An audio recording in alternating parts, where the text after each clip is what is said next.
अस्सलामुअलैकुम दोस्तों। की हाल है तुहाडा? ठीक हो?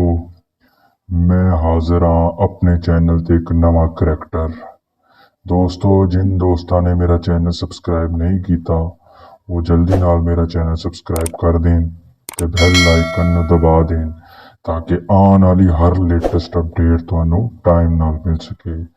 मैं एक आम इंसान सा, लेकिन मैं जिन किस तरह बनया, मैं भूत किस तरह बनया, ये कहानी भी तुहानू मैं सुनावांगा।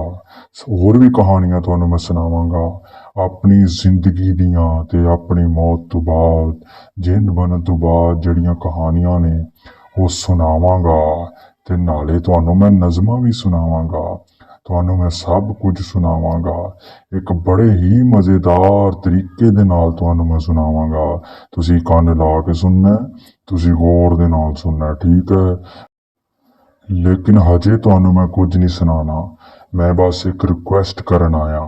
जे तुहानू मजा आ रहा है मेरा, मैं बड़िया बड़िया मजेदार कहानियां सुनावांगा।